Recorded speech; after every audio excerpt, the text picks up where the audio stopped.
patients all the time, that's kind of a given, but I think we need to do it a lot more with this patient group, and I think if we tailor our interventions really carefully to our patients' needs, then we might make a real difference to this patient group, because bearing in mind we're thinking about people who might die 10 or 20 years younger, if we can really work in a way that engages them and enables them to work on improving their health, then that could have a real difference to their lives. They could live longer.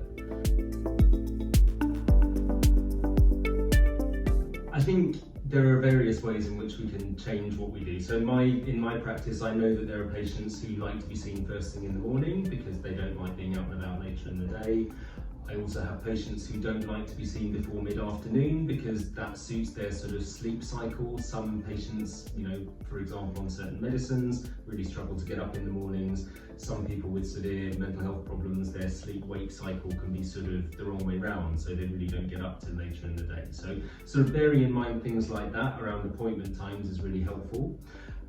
Some patients take a little bit of time to get to know you if they don't trust people straight away, which is quite common. It might be that you need a few contacts with them, either conversations or appointments, before they really feel comfortable opening up to you, which is, again, quite a normal thing, but perhaps a bit more so in our patients.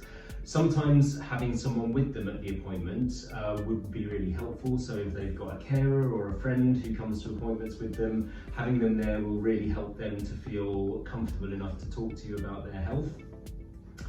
I think sometimes our patients vary in how they are from week to week. So a lot of our patients, their symptoms are there all the time to a greater or lesser extent, but sometimes people have good weeks and bad weeks. So you might notice on one day that you have a really good, long conversation with someone about their health.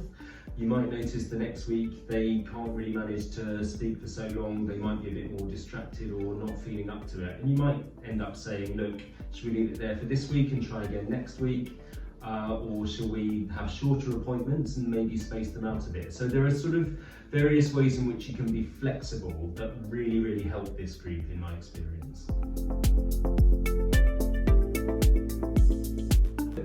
I think sometimes it's a case of asking people up front. So you can say at the beginning of your work with somebody, how do you want these appointments to be? What time, how often, how long?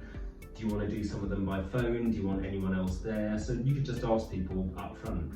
We should probably do that all the time, but with this patient group, it could make a really, really big difference to how the work goes. And sometimes you sort of figure it out as you go along. So if you notice that people struggle with the morning appointments you've been giving them, you could say, is this time okay for you? Or would it be better if we look at an afternoon? So if you can sort of build that kind of flexibility into the sort of offer that you have, then I think that really makes a difference.